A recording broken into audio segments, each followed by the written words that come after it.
Olá, prezado estudante. Hoje vamos aprender sobre o período medieval, século V ao XV, em específico o feudalismo. Alguns tópicos a serem abordados nesse tema: a introdução, definições e contexto do feudalismo, os pilares do sistema feudal, sucerania, vassalagem e o feudo, a hierarquia social da nobreza, clero e servo, a economia feudal, o papel da Igreja Católica, a vida cotidiana, as relações de poder, a crise feudal, a influência do feudalismo na formação das sociedades medievais e uma comparação do sistema econômico feudal e outros sistemas.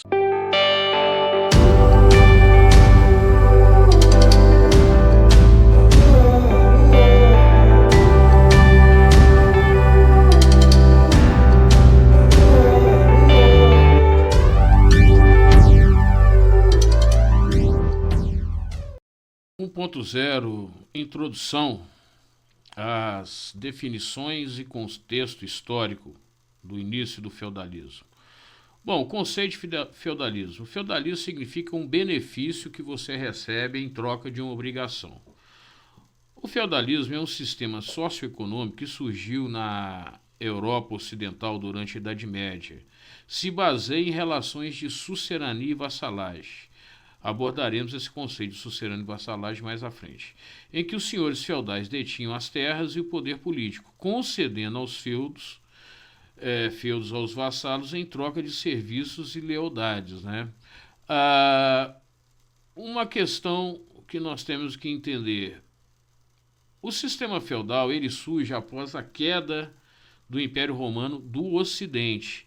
O Império Romano do Oriente permanece com o Império Bizantino. Foi um período de grande estabilidade que se segue com a desintegração do poder centralizado, compartilhando relações hierárquicas de poder e obrigações mútuas entre senhores e vassalos. Houve, então, um declínio do comércio, resultando numa ruralização devido ao bloqueio do mar Mediterrâneo pelos árabes islâmicos, outro fato histórico também que podemos estudar em outra oportunidade, que é sobre a expansão islâmica, a partir de Maomé. E a efeito, a dependência levou à dependência de terras para a agricultura e numa relação de subsistência, e tendendo à autossuficiência. Um ponto importante que deve ser estudado é que o sistema feudal é fruto de uma fusão cultural entre a sociedade germânica, ou seja, os bárbaros, e a sociedade romana. Os bárbaros tinham uma tradição chamada de comitatus, que se estabelecia pela relação de fidelidade.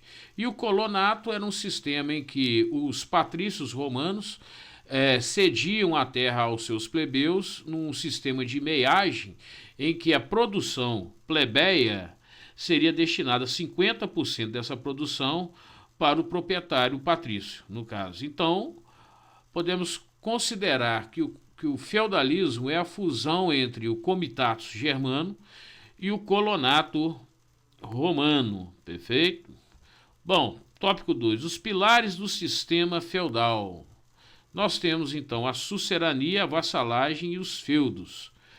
A sucerania refere-se à relação entre o senhor feudal, que é o sucerano, e seus vassalos, ou seja, aquele que seria beneficiado. O sucerano concede as terras e privilégios aos vassalos em troca de serviços e lealdade. Essa relação era baseada em um juramento de fidelidade e de obrigações recíprocas. Lembrando que aí está a tradição do comitatus, Um fato importante também, essa relação se estabelecia pela investidura, que era o momento em que o vassalo promete a sua fidelidade ao sucerano numa relação intermediada pela Igreja Católica. A vassalagem é a relação entre o vassalo e seu sucerano. O vassalo, então, presta esse juramento de fidelidade e oferecia os serviços militares e administrativos ao sucerano. Na troca, como eu disse, o vassalo recebia a proteção e a concessão de um feudo. E o que seriam os feudos? Feudos eram as terras concedidas pelo sucerano ao vassalo. Eles eram a base econômica e social do sistema feudal, fornecendo ao vassalo a subsistência e o poder necessário para cumprir suas obrigações. Lembrando que o feudo, quem detinha a posse ou a propriedade da terra, seria essa vassalagem, que receberia também um título de nobreza, e ele, de certa forma, deixava os servos ou os camponeses trabalharem ali também no sistema de colonato. Qual que é essa estrutura do feudo? Num feudo havia três tipos de terras: o manso senhorial, metade da terra agricultável e as fortificações pertencentes exclusivamente ao senhor feudal. O manso servil, parcela de terras destinada ao trabalho servil, né? Ou seja, o servo tem a posse dessa terra. E o manso comunal, que eram as terras coletivas de uso comum de todos. Lembrando que nessas terras havia a prática de caça e o uso exclusivo da caça, ou seja, a alimentação de proteína somente pelos senhores feudais. Hierarquia social da nobreza, clero e camponeses. A nobreza guerreava, o clero rezava e o campesinato servil trabalhava. É uma sociedade estamental, ou seja, não há mobilidade social. Você nascia servo, morreria servo. Você nascia nobre, morreria nobre, né? Logo, não havia mobilidade, sendo uma sociedade estratificada sem qualquer possibilidade de ascensão. A nobreza feudal. A nobreza feudal era composta por diferentes camadas hierárquicas, como reis, duques, condes, barões e cavaleiros.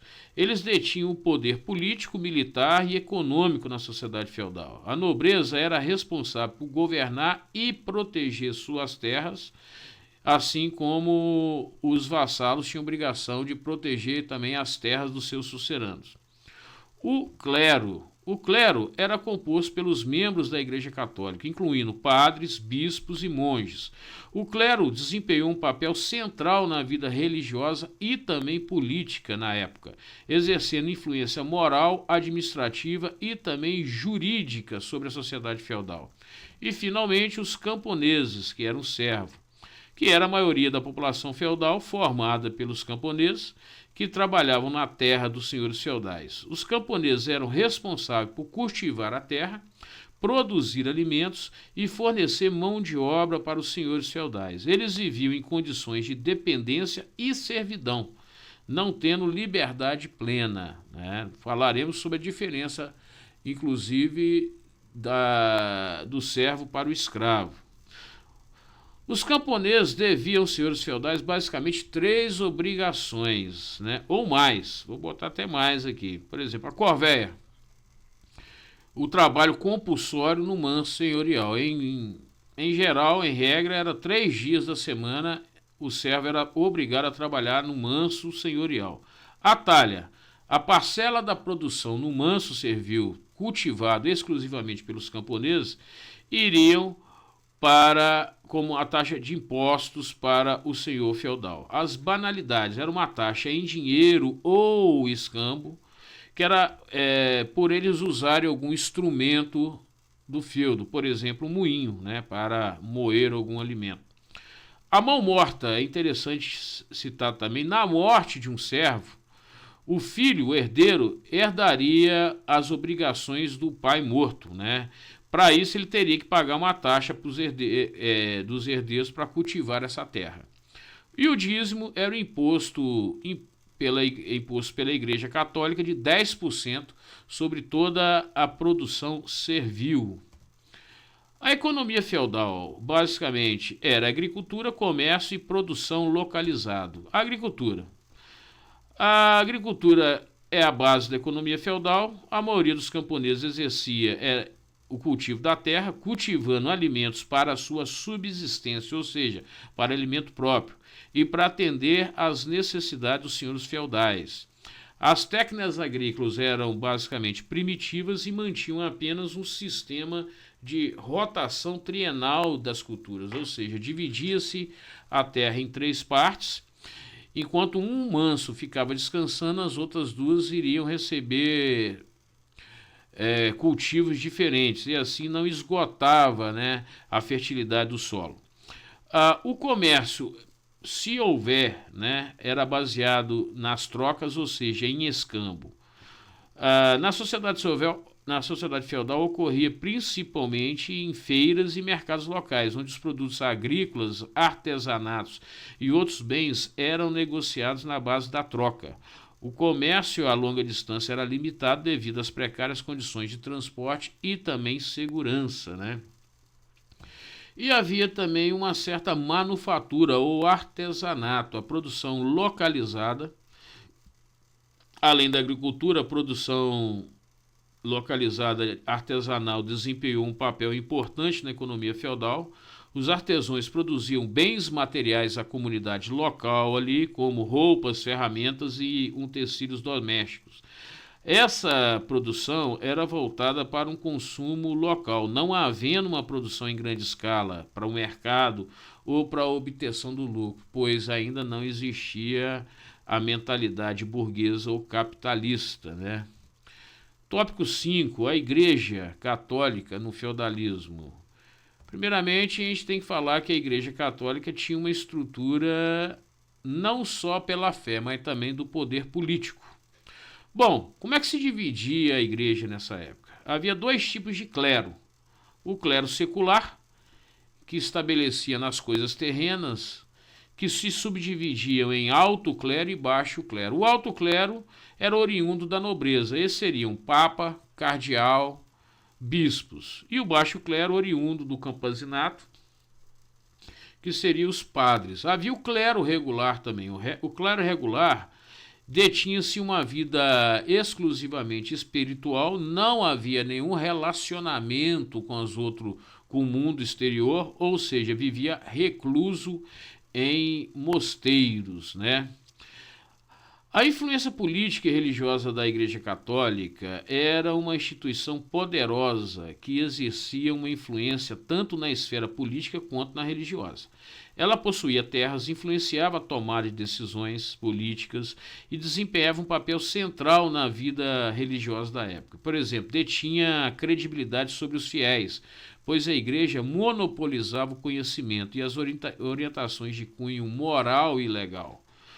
Ou seja, exercia também um poder jurídico na sociedade feudal, estabelecendo o que era certo ou errado. O papel ou a função desse clero na sociedade feudal haviam várias funções. Eles conduziam, por exemplo, cerimônias religiosas, ensinavam nas escolas monásticas, registravam as transações, por exemplo, a investidura, e mediavam alguns conflitos. Além disso, eles também tinham autoridade moral e espiritual sobre a população, como já dito. Exerciam um forte poder ideológico entre os camponeses, pois construiu assim ali a figura de um Deus compensador para o sofrimento terreno. A exemplo do livro Cidade de Deus de Santo Agostinho, que afirmava que após o sofrimento terreno, a vida pela fé cristã seria alcançada a paz celestial e a recompensa, né, depois de morto. Desenvolveu então a cultura do medo entre aqueles que questionassem o poder eclesiástico estabelecido, podendo ser castigado por Deus, né, ou pelas instituições desenvolvidas pela Igreja Católica, como o Tribunal do Santo Ofício. Tudo gira em torno de Deus. Daí o conceito de teocentrismo, né? A explicação está na vontade de Deus. E a Igreja Católica sendo detentora da verdade divina. A relação da Igreja e do Estado feudal, frequentemente um colaborava com o outro para manter a ordem e a estabilidade social. A Igreja legitimava o poder dos senhores feudais, enquanto os governantes se apoiavam na Igreja para obter o apoio espiritual e a legitimação do poder político pela ideia da investidura e pela ideia da origem divina. Como eu disse, a Igreja Católica monopoliza a transação da investidura e assim era testemunha das promessas entre vassalos e suceranos, estando aí a sua função de mediar o poder entre os feudos e também de estabelecer as relações de obrigação entre eles. 6. A vida cotidiana dos senhores feudais, né? Castelos, festivais e o entretenimento. Basicamente, a arquitetura dos castelos. Os castelos eram residências e símbolos de poder dos senhores feudais. Eles foram construídos com características defensivas, principalmente contra as invasões bárbaras, que houve várias ondas, né, da queda do Império Romano, antes até, e da segunda onda, como as invasões vikings. Havia então torres, muralhas, fossos e pontes levantadas para proteger o senhor feudal e sua família. Havia também as festividades, né, e as celebrações. Os senhores feudais organizavam festivais e celebrações para demonstrar seu poder e status. Torneios de cavaleiros, banquetes, festas religiosas e jogos eram realizados para entreter a nobreza feudal e solidificar os laços sociais. O entretenimento e o lazer, né, tinham acesso a diversas formas de música, dança, caça, jogos de tabuleiro e eventos culturais. Faziam parte do cotidiano da nobreza feudal. Essas atividades promoviam a sociabilidade e a cultura da sociedade feudal. As relações de poder e as obrigações entre vassalos e suceranos. O juramento da fidelidade e a homenagem, né? A relação entre senhores e vassalos era baseada em um juramento de fidelidade. O vassalo prometia lealdade e serviço ao senhor feudal, enquanto que o senhor concedia proteção e um feudo ao vassalo, ou seja, algum tipo de benefício. Os serviços militares, as obrigações, os vassalos tinham obrigações militares e administrativas com o seu senhor feudal. Eles forneciam soldados e equipamentos para servir no exército do senhor, bem como prestavam serviços administrativos, como o aconselhamento e auxílio na administração das terras. Esses benefícios, na maioria das vezes, na troca de seus serviços, os vassalos recebiam esses benefícios como concessão de um feudo, terra ou cargo, e proteção militar contra inimigos externos. Agora, quais são os fatores que vão levar ao declínio do sistema feudal? Nós temos aí as causas e consequências. Temos dois fatores, basicamente. Primeiro, o fator interno.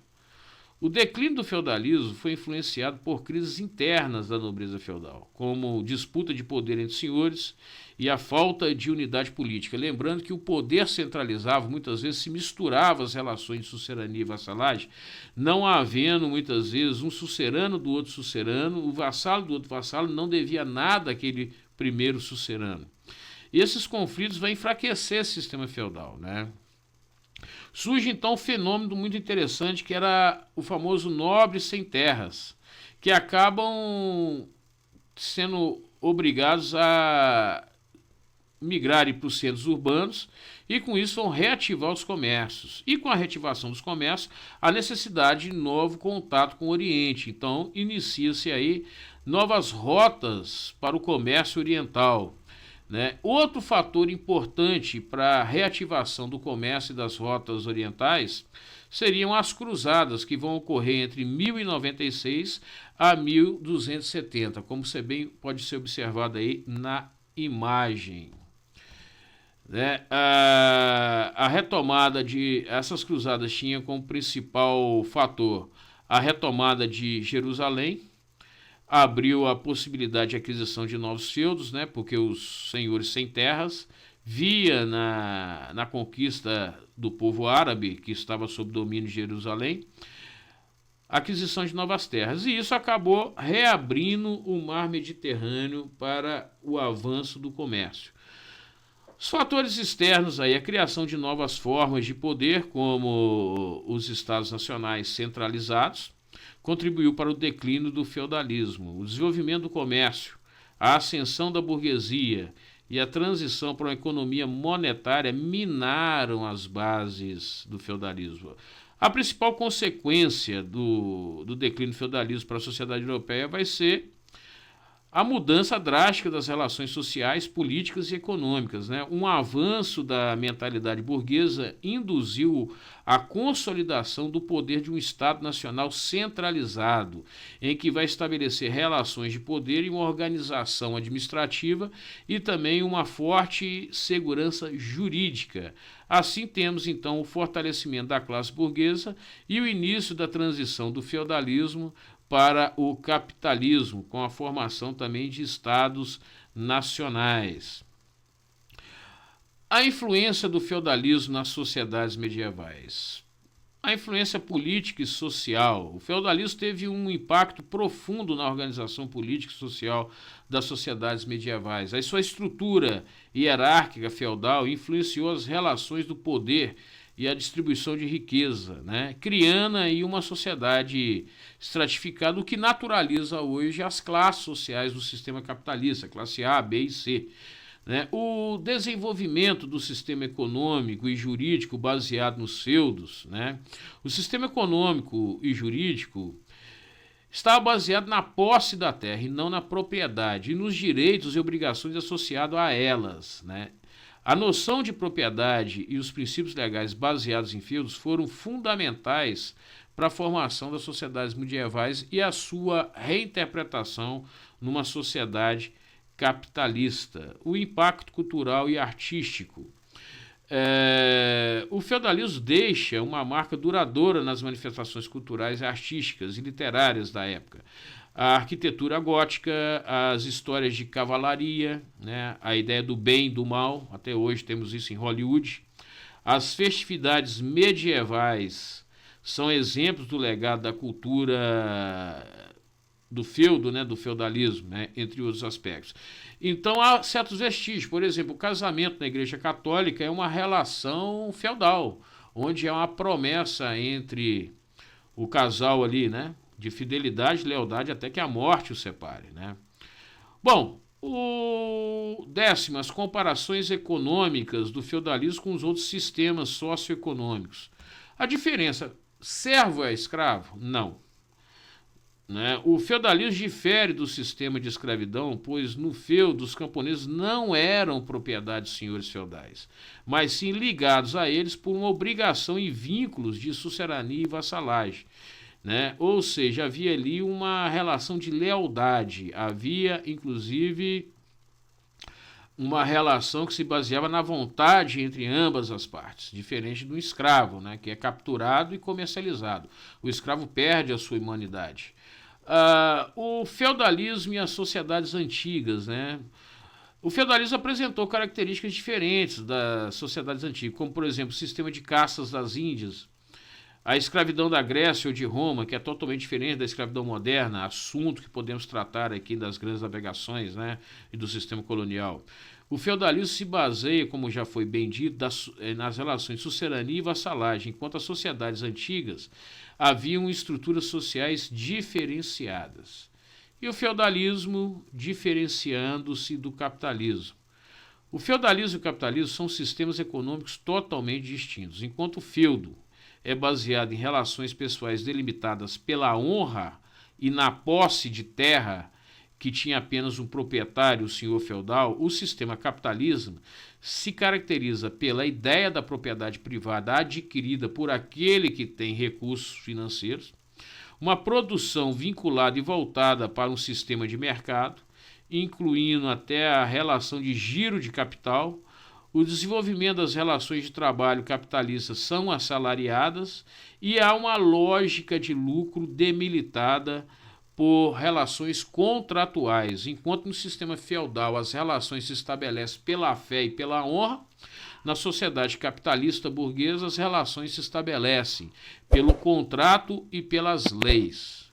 Um forte abraço e força nos estudos.